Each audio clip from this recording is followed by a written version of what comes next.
नमस्कार सभी को। दोस्तों, रसिया और यूक्रेन के बीच में जो युद्ध चल रहा है ना, वो अब इतने खतरनाक मोड़ पे आ चुका है कि लोग अब उसको पॉइंट ऑफ नो रिटर्न कह रहे हैं। भले ही पीस टॉक की बात चल रही हो, लेकिन जमीन पे अग्रेसन दोनों ओर से, चाहे वो रसिया हो या यूक्रेन, हर ओर से बढ़ता जा रहा है।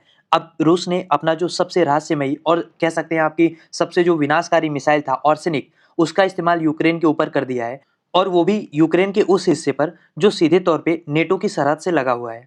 इसीलिए इसको केवल सैन्य हमला के रूप में नहीं देखा जा रहा है, बल्कि एक साइकोलॉजिकल मैसेजिंग हो रही है, जिसे क्रेमलिन ने वाशिंगटन और ब्रुसल्स दोनों को भेजा है। तो आज की इस वीडियो में हम समझेंगे कि इस हमले के मायने क्या हैं और आर्सेनिक पे इतनी चर्चा क्यों हो रही है, और क्या ये वाकई में इतनी खतरनाक मिसाइल है, और फिर इस पे नेटो मेंबर्स कैसे रिएक्ट कर रहे हैं, यूरोप इसके लिए क्या प्रिपरेशन कर रहा है, सब कुछ हम आसान भाषा में समझेंगे। लेकिन सबसे पहले जानते हैं कि हुआ क्या है। देखिए, रसिया और यूक्रेन के बीच में युद्ध अभी रुका नहीं है, और रसिया बराबर यूक्रेन के ऊपर अटैक कर रहा है, यूक्रेन भी रिटेलिएट कर रहा है। लेकिन इस बार रसिया ने यूक्रेन के डोनबास, खार्किव या जो रसिया से सटे हुए बॉर्डर है, रीजन है, उस पर अटैक नहीं किया है, बल्कि पश्चिमी यूक्रेन के लवीव को अपना निशाना बनाया है। और लवीव जो है वो पोलैंड के बॉर्डर से मात्र 60 किलोमीटर दूर है। और आपको पता है पोलैंड एक नेटो सदस्य है। इसका मतलब ये है कि रसिया की ये मिसाइल नेटो के एयर डिफेंस रडार की जो विजिबिलिटी रेंज है, उसके बिल्कुल किनारे पर जाके फटी है। और यूक्रेनी वायुसेना के अनुसार यह मिसाइल 13,000 किलोमीटर प्रति घंटा की रफ्तार से नीचे आई है, यानी इतनी तेज कि जब तक एयर सायरन बजते तब तक धमाका हो चुका था। लवीव के मेयर एंड्री सदोव ने इस बात की पुष्टि की है कि हमला एक क्रिटिकल इंफ्रास्ट्रक्चर पे हुआ है, जिसे रूसी मीडिया एक बड़ा गैस स्टोरेज डिपो और ड्रोन की फैक्ट्री बता रहा है। लेकिन यहाँ पे एक बड़ा सवाल ये है कि रसिया ने जो अपनी इतनी महंगी और इतनी रेयर मिसाइल है, उसका इस्तेमाल अब जाके क्यों किया है। तो उसको जानने के लिए पहले आप आर्सेनिक का मतलब समझिए। देखिए, रूसी भाषा में आर्सेनिक का मतलब है हेजल ट्री, यानी कि एक मासूम सा पेड़। लेकिन इसकी मासूमियत केवल इसके नाम तक ही सीमित है। ये एक इंटरमीडिएट रेंज बैलिस्टिक मिसाइल है, जिसकी रेंज 5500 किलोमीटर तक मानी जाती है। और ये चर्चा में इसलिए है क्योंकि इसकी कैपेबिलिटी बहुत ज़्यादा है। अगर हम रफ्तार की बात करें तो ये मैक 10 की रफ्तार से उड़ सकता है, यानी जो आवाज़ की स्पीड होती है उससे 10 गुना तेज। रूस का दावा है कि दुनिया में आज के समय में कोई भी ऐसा मौजूदा एयर डिफेंस सिस्टम नहीं है, चाहे अमेरिका का पैट्रियाड हो या थार्ड, जो इसे बीच रास्ते में रोक सके। इसके अलावा इस मिसाइल के अंदर मल्टीपल इंडिपेंडेंटली टारगेट करने के लिए री एंट्री व्हीकल्स लगे हैं। मतलब इसका यह है कि एक मिसाइल जब पहले वायुमंडल में जाती है और वहां से वापस आती है, तो वो एक साथ 6 अलग-अलग वार हेड्स में बढ़ जाती है। यानी एक मिसाइल से 6 अलग-अलग मिसाइलें निकल जाती हैं, ठीक? और उन 6 मिसाइलों के अंदर से भी 6 अलग-अलग सब म्यूनिशंस निकल सकते हैं। यानी कि एक अकेला आर्सेनिक मिसाइल 36 जगहों पे अलग-अलग धमाके कर सकता है। हालांकि 9 जनवरी को जो रसिया ने अटैक किया है, उसमें कोई परमाणु हथियार नहीं लगा था। इसको डमी या जो कन्वेंशनल विस्फोटक होता है, उसके होने की बात की गई है। लेकिन ये मिसाइल आराम से न्यूक्लियर हथियार ले जाने में कैपेबल है। इनफैक्ट उसी के लिए इसको डिजाइन भी किया गया है।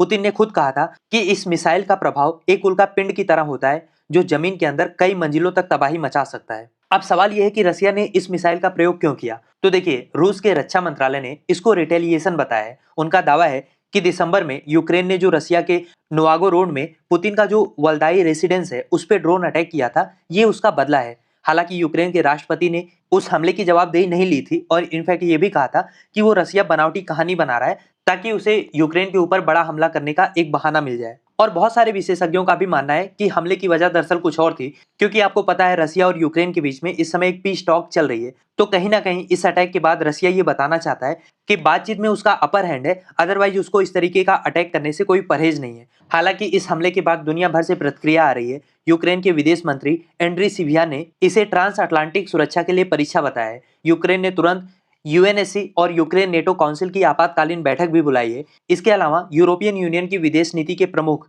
काजा कल्लास ने स्पष्ट शब्दों में कहा है कि ये हमला यूरोप और अमेरिका के लिए एक खुली चेतावनी है, और इसीलिए उन्होंने यूक्रेन को और अच्छा जो डिफेंस सिस्टम है उसको देने की वकालत की है। अगर अमेरिका के रिएक्शन की बात करें तो पेंटागन ने आर्सेनिक के इस्तेमाल को स्वीकार तो किया है, लेकिन वो इसको गेम चेंजर मिसाइल नहीं मान रहे हैं। हालांकि वाशिंगटन के अंदर इस बात को लेकर गहरी चिंता है कि अगर एक भी मिसाइल गलती से पोलैंड की सीमा पार हो गई, जानबूझ के नहीं, गलती से भी हो गई, तो जो इनका नेटो का आर्टिकल 5 है वो ऑटोमेटिक ट्रिगर हो जाएगा, जिसका मतलब होगा कि हम सीधे तृतीय विश्व युद्ध में घुस सकते हैं। और आर्सेनिक का इस्तेमाल केवल युद्ध मैदान तक सीमित नहीं है, इसके परिणाम और भी गहरे हैं। क्योंकि हमला पोलैंड के बिल्कुल पास हुआ है, तो यूरोप के बाकी देशों को ये डर तो है कि रसिया कभी भी उनके ऊपर भी अटैक कर सकता है। इसीलिए पोलैंड हो, जर्मनी हो, फ्रांस हो, ये अब अपना जो मिसाइल डिफेंस सिस्टम है उसको फिर से डिजाइन करने के लिए अरबों डॉलर का खर्च करेंगे। यानी इस एक अटैक के बाद हाइपरसोनिक रेस अब आधिकारिक तौर पर शुरू हो चुकी है। इसके अलावा ये अटैक लवीव में हुआ है। लवीव में गैस स्टोरेज को निशाना बनाना सर्दियों के बीच यूक्रेन और पूर्वी यूरोप की जो एनर्जी सप्लाई है उसको अस्थिर करने की कोशिश के रूप में भी देखा जा रहा है। और ये दूसरी बार है जब से रसिया यूक्रेन युद्ध शुरू हुआ है जब रूस ने अपने आर्सेनिक का इस्तेमाल किया है। पहली बार नवंबर 2024 में निप्रो पे किया था।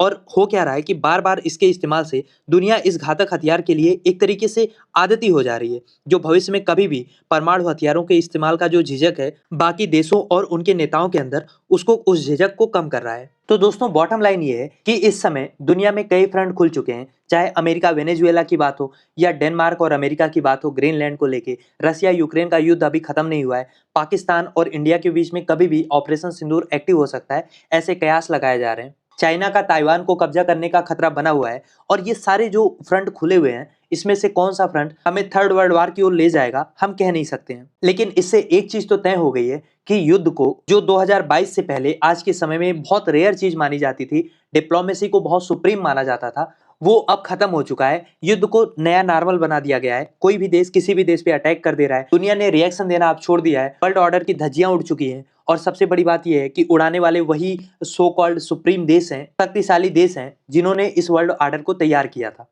अब मेरा सवाल आपसे ये है कि आपको क्या लग रहा है, ये जो रसिया ने आर्सेनिक मिसाइल यूज किया है, ये वाकई में यूक्रेन को कमजोर करने के लिए था, या यूरोप को डराकर जो पीस टॉक रसिया और यूक्रेन के बीच में चल रही है उसमें रसिया अपनी शर्तें मनवाने के लिए आर्सेनिक को एक हथियार के रूप में यूज किया है? क्या लगता है आपको? लिखिए अपनी राय कमेंट बॉक्स में। और अगर अभी तक आपने चैनल को सब्सक्राइब नहीं किया तो प्लीज चैनल को सब्सक्राइब भी करिए, ताकि ऐसी और भी वीडियोज हम आपके लिए ला पाएं।